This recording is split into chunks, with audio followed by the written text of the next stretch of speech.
अस्सलाम वालेकुम। मेरा नाम मोहम्मद उसामा है और आज हमारा जो टॉपिक है वो है थ्योरीज ऑफ कोवेलेंट बॉन्ड। अच्छा, तो हम 9th क्लास से पढ़ते हुए आ रहे हैं कोवेलेंट बॉन्ड के बारे में। फिर फर्स्ट ईयर में अभी हम आए तो हमें पता चला कि भाई कोवेलेंट बॉन्ड जो हम पढ़ते हुए आ रहे हैं, तो 9th क्लास से हम पढ़ते हुए आ रहे हैं कि भाई कोवेलेंट बॉन्ड क्या होता है। वो बॉन्ड जो बने बाय द म्यूचुअल शेयरिंग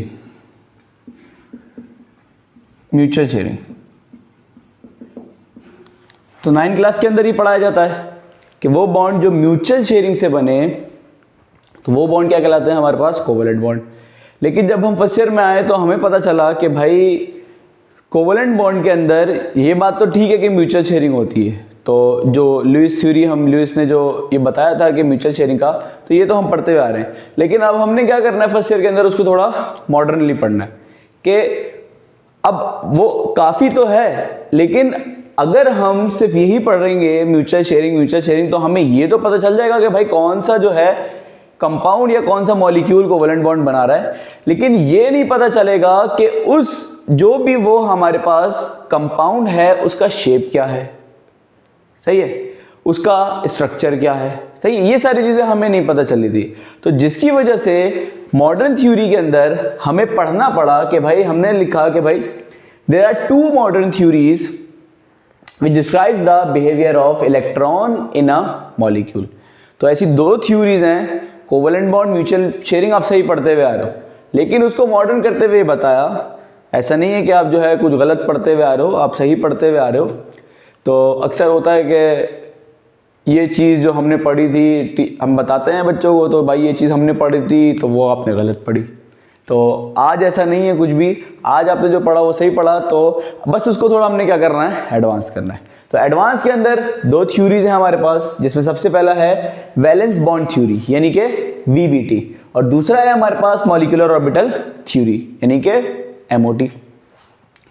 तो आज हमने जो पढ़ना है वो वीबीटी, वैलेंस बॉन्ड थ्योरी। तो वैलेंस बॉन्ड थ्योरी की जब हम बात करते हैं तो अब देख लो कि भाई वैलेंस बॉन्ड थ्योरी के अंदर क्या है। तो दो साइंटिस्ट थे, एक तो जिनका नाम था लंदन और दूसरा जिनका नाम था हेटलर। इन्होंने 1927 के अंदर, साइंटिस्ट का नाम था ये लंदन और हेटलर, तो 1927 के अंदर बताया कि ओवरलैपिंग क्या होती है। अभी हम पढ़ेंगे ओवरलैपिंग के बारे में। तो कोवेलेंट बॉन्ड की बात की, कोवेलेंट बॉन्ड कैसे बनता है वो अभी हम पढ़ते हैं, पोस्टुलेट पढ़ेंगे तो हमें पता चलेगा। अब पोस्टुलेट के अंदर आए तो हमने लिखा कि भाई covalent bond is found by the overlapping of half filled orbital. Overlapping का मतलब क्या होता है, एक दूसरे के साथ मिक्स हो जाना, तो इसको हम बोलते हैं ओवरलैप, सही है।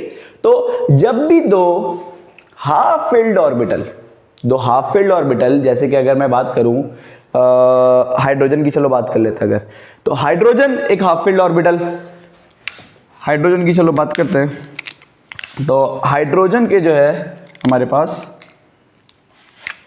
अगर ये देखोगे आप, हाइड्रोजन कितने इलेक्ट्रॉन, तो आप बोलोगे भाई एक इलेक्ट्रॉन, कि भाई एक इलेक्ट्रॉन इसके अंदर टोटल इसके पास होता है, और कैपेसिटी कितने की होती है इसके पास, टोटल 2 की।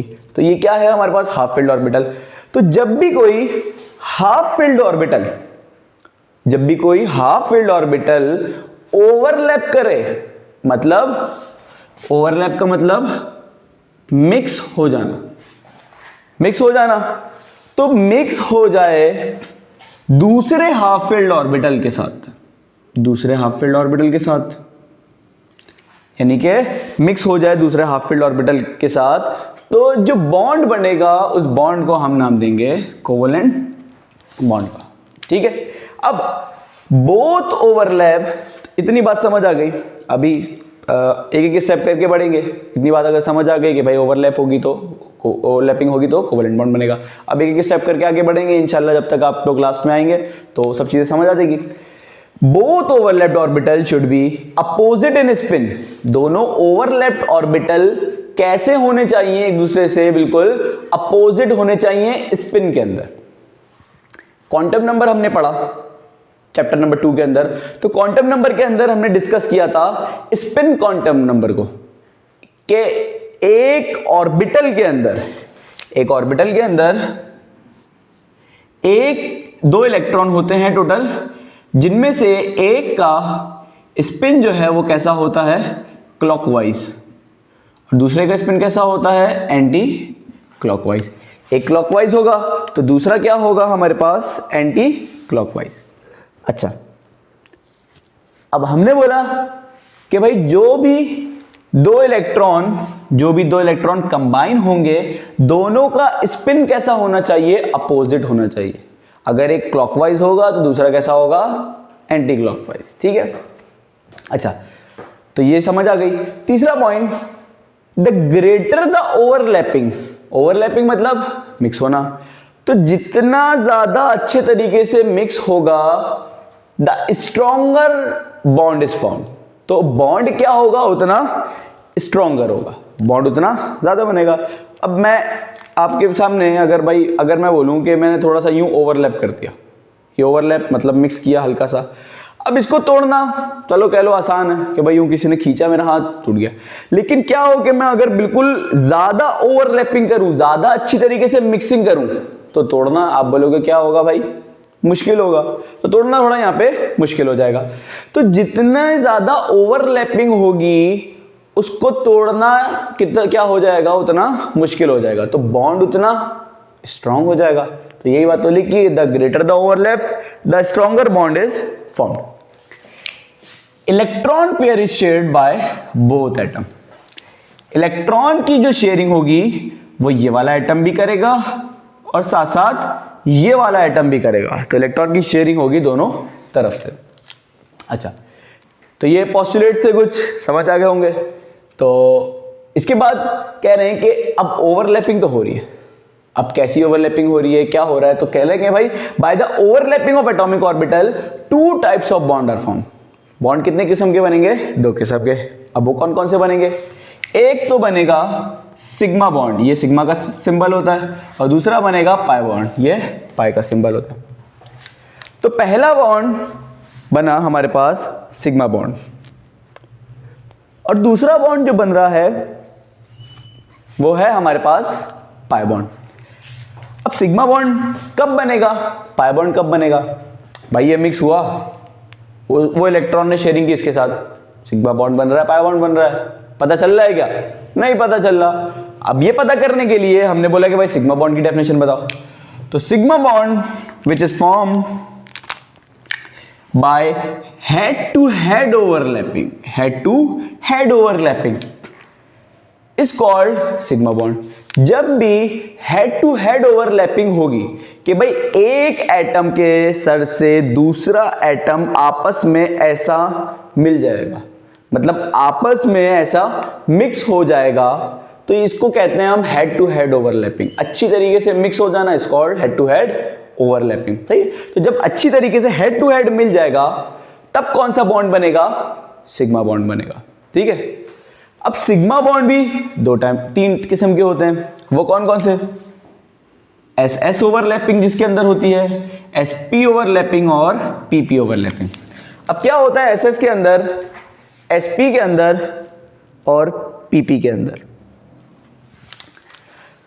आप लोगों ने एस ऑर्बिटल का शेप जो है वो कैसा होता है हमारे पास, एस ऑर्बिटल की शेप की बात करते हैं तो उसका शेप होता है स्फेरिकल। पी ऑर्बिटल के शेप की बात करते हैं तो वो होता है डंबल लाइक, डंबल की तरह होता है। तो ये चैप्टर 2 के अंदर हम पढ़ के आ चुके हैं शेप ऑफ ऑर्बिटल। तो ये पी का शेप होता है डंबल की तरह और ये एस का शेप होता है स्फेरिकल। तो एस मतलब स्फेरिकल शेप होगा, सही है। तो अभी ऑर्बिटल्स तो हम नहीं पढ़ रहे, ऑर्बिटल्स हम पढ़ चुके हैं। तो अगर ऑर्बिटल्स नहीं पढ़ा तो आप लोग इसको देख सकते हो। तो एस एस ओवरलैपिंग के जिसके अंदर एक एस ऑर्बिटल वाला दूसरे एस ऑर्बिटल वाले के साथ ओवरलैप करे, मतलब मिक्स हो, तो ओवरलैपिंग कौन सी होगी, एस एस ओवरलैपिंग। और बॉन्ड कौन सा बनेगा, सिग्मा बॉन्ड। सही, जैसे कि एस का शेप मैंने बताया कैसा होता है भाई, स्फेरिकल।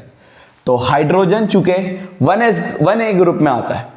अब 1A ग्रुप पीरियोडिक टेबल के अंदर बता देता हूं, अब थोड़ा बहुत तो 4 ब्लॉक्स होते हैं S P D F। तो यहाँ वाले जितने भी हैं सारे S हैं, तो हाइड्रोजन यहाँ पे आता है तो भाई वो भी S ऑर्बिटल ही है। तो शेप कैसा होगा? स्फेरिकल। एक हाइड्रोजन स्फेरिकल, दूसरा हाइड्रोजन लिया वो भी स्फेरिकल ही होगा। तो दो स्फेरिकल मिले आपस में, इसके पास एक इलेक्ट्रॉन, इसके पास एक इलेक्ट्रॉन, तो दो मिक्स हुए मतलब ओवरलैपिंग। दोनों ने आपस में ओवरलैपिंग की और इलेक्ट्रॉन की शेयरिंग कर ली। तो दो s ऑर्बिटल, दोनों इलेक्ट्रॉन की शेयरिंग की और एक दूसरे के साथ ओवरलैप कर गया। तो ओवरलैपिंग कौन सी हुई? SS overlapping. बॉन्ड कौन सा बना? सिग्मा। ठीक है, अब आ जाओ sp। तो आपको पता चल रहा है भाई एक s का होगा, दूसरा p का होगा, यानी कि एक यहाँ पे होगा, एक यहाँ पे होगा। यहाँ पे ले लो, फ्लोरीन ले लिया हमने, जैसे यहाँ पे हाइड्रोजन ले लो, हाइड्रोजन S और P फ्लोरीन, यानी कि p ऑर्बिटल। तो डंबल शेप बना लिया और स्फेरिकल। इसके पास एक ऑर्बिटल खाली जो शेयरिंग कर सकता है, इसके पास एक ऑर्बिटल खाली जो शेयरिंग कर सकता है। तो इन दोनों ने आपस में शेयरिंग की, तो एक S वाले ने दूसरे P वाले के साथ शेयरिंग की, ओवरलैप हुआ, तो sp ओवरलैपिंग। ये शेयर हुआ sp ओवरलैपिंग, बॉन्ड का नाम सिग्मा बॉन्ड। कैटेगरी कौन सी? sp overlapping. pp आपके सामने क्लियर होगा, एक पहला भी p होगा और दूसरा भी p होगा, दोनों डंबल्ड होंगे। इनकम्प्लीट ऑर्बिटल, इनकम्प्लीट ऑर्बिटल, ये बाकी सारे कंप्लीट थे, तो इनकम्प्लीट वाले से मिला तो pp ओवरलैपिंग होगी, दोनों p हैं। तो बॉन्ड कौन सा बना? सिग्मा ही बना, लेकिन उसके अंदर कौन सा? pp ओवरलैपिंग हुई। ठीक है, अब पाई बॉन्ड क्या होता है? पाई बॉन्ड, सिग्मा बॉन्ड बनता है कब? जब हेड टू हेड ओवरलैपिंग। एक वर्ड ध्यान में बस, head to head overlapping. Pi bond कब बनता है? जब क्या होगा हमारे पास? पैरेलल ओवरलैपिंग होगी। जब पैरेलल ओवरलैपिंग होगी तो हमारे पास बॉन्ड बनेगा पाई बॉन्ड। ठीक है, अब पैरेलल ओवरलैपिंग कैसे होगी? पैरेलल दो एक दूसरे के पैरेलल होंगे कि भाई मैं p ऑर्बिटल मैंने बना दिया, ये p ऑर्बिटल मैंने बना दिया, दूसरा भी p ऑर्बिटल बना देता हूं। अब ये पैरेलल है, ये भी इसके पैरेलल है, तो जब ये दो पैरेलल आपस में मिलेंगे तो ओवरलैपिंग कैसी होगी? पैरेलल ओवरलैपिंग होगी। ठीक है, ये एक ऑर्बिटल दूसरा ऑर्बिटल पैरेलली मिले, parallel overlapping. Head to head मिले तो सिग्मा बॉन्ड, पैरेलल मिले तो पाई बॉन्ड। अब स्ट्रॉन्गर बॉन्ड कौन सा होगा? एक हाथ मैंने यूं मिलाया और एक हाथ मैंने यूं मिलाया, तो कौन सा वाला स्ट्रॉन्ग होगा? ये वाला, इसको तोड़ना मुश्किल है। इसका मतलब सिग्मा बॉन्ड क्या होगा? Stronger than the pi bond. ठीक है, तो ये था हमारे पास वैलेंस बॉन्ड थ्योरी। तो पहली थ्योरी हमने पढ़ ली, valence bond theory VBT। Next जो है मॉलिक्यूलर ऑर्बिटल थ्योरी, ये इंशाल्लाह हम नेक्स्ट वीडियो में डिस्कस करेंगे। तब तक के लिए अल्लाह हाफिज़।